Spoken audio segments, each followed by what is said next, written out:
for boulders. I got a frostbite, I gotta go in. Frostbite, yeah. Don't shut your machine off, it might get frostbite.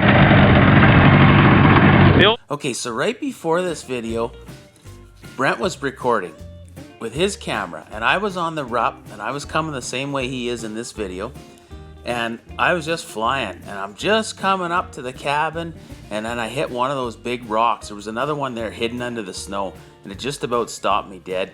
I went flying right over the handlebars, and I went flying right, just missed Brent.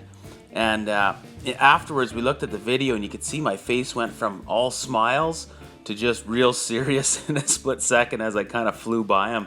And you know, you imagine if I would have hit him or the cabin or something. But anyway, he had that video for a few years after, and then somehow it got deleted or something, and it's too bad because it would have been great to add to this clip here. So we went back in the cabin there to warm up again. It's a good minus 30, 31, something like that at this point.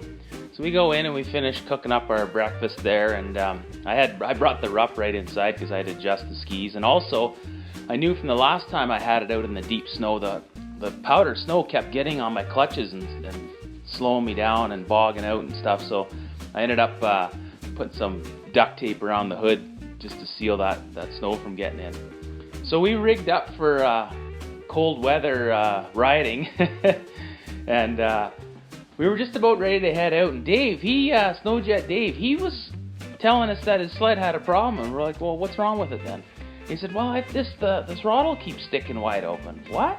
So we go outside, and sure enough, his throttle's sticking like every 2 minutes, you know. And so I pulled the carb apart, and I looked, and here the E-clip off the slide off the needle had come off and gone missing. And so that when he would hit the throttle, every so often it wouldn't drop back down. It would flip sideways, and basically, well, it'd be wide open, right? And so he thought he was going to come for a ride with it like that. And I'm like, you can't ride this thing like that. I mean, you're going to kill yourself, right? Or one of us. And so I think he was starting to figure out as well that, you know, this cold wasn't for him. You know, Brent and I, we've been doing lots of adventures and stuff over the years, and you know, this is just another adventure. But I don't think he was really into all that stuff, and I think he was newer to snowmobiling as well.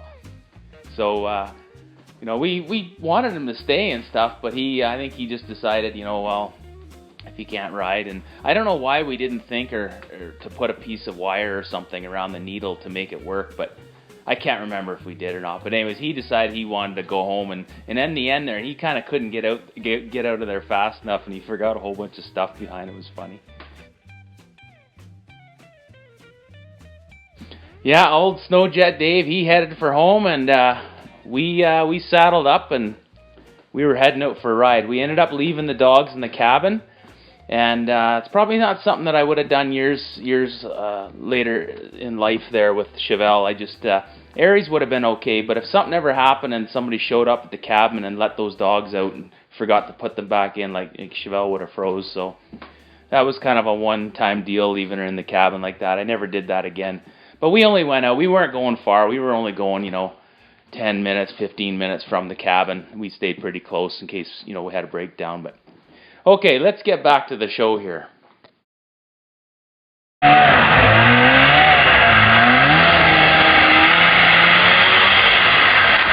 Snowjet Dave. Well, there's the old rup. I got duct tape on there because too much snow's coming in. Camouflage duct tape. Yeah, you probably can't see it, but it's camouflaged. Snow was just coming in on the clutches and not cool. Right, Brent? That's right. Yeah, we got more snow again last night. And she's adding up pretty good. Cool trip from here would have been going to the Mystery Lake. Yeah. She's a cold, cold weekend. Been at least minus 30 all weekend. The last piece of wood is in the fire. We've raided every goddamn place you can think of. No wood anywhere. Except for the bush. Boy, they were thinking back in 1972. You just put your old gloves right on the engine and your freaking crotch stays warm. Everything. There comes Brett! Oh! Oh! How's it going, Brett? Up for that one. What's that? I didn't think I was going to go that far. Well, you did. I didn't have time to hang on. You got about 2 inches of air. You can tell I'm having a hard time talking because my face is so cold.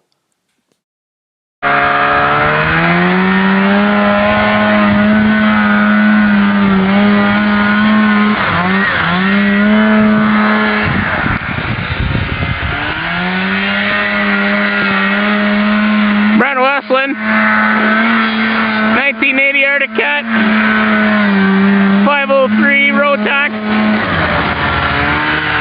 Crazy.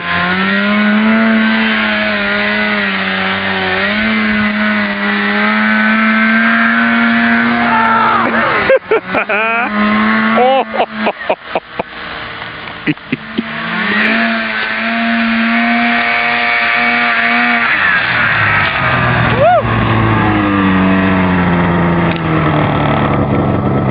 If they had a Panther, it's a Pantera.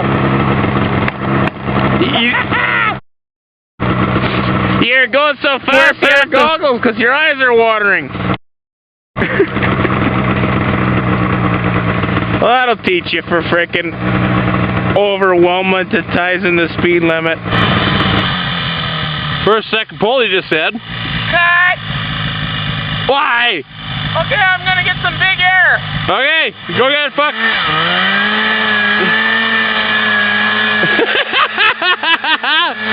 How about we go get some plates?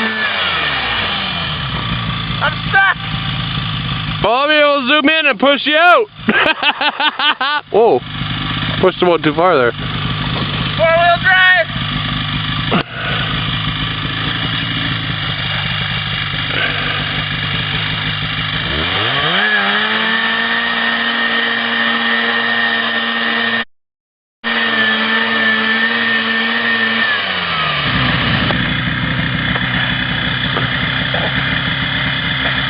That would do it.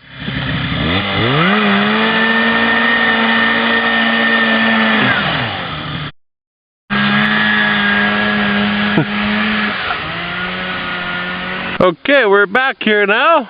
About 3 frickin' minutes later here. I'm zooming in. You come in to where I have my 2 inches of air. And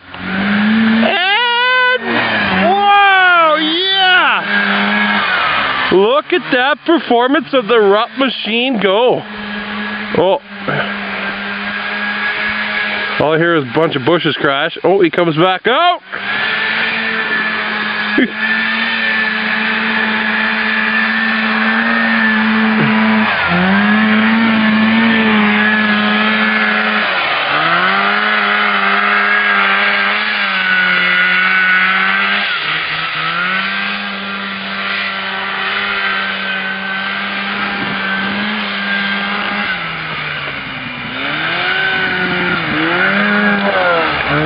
Oh, the one-hander!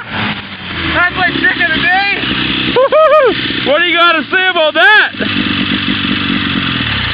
Don't do drugs. This is just good enough, eh? Let's get out of here, Brent. Can you get out of there? No, I can't. Well, that's it for part 2. In part 3, we make our way back to the cabin for another night. And then we head out the next day and we bring the dogs this time for another ride.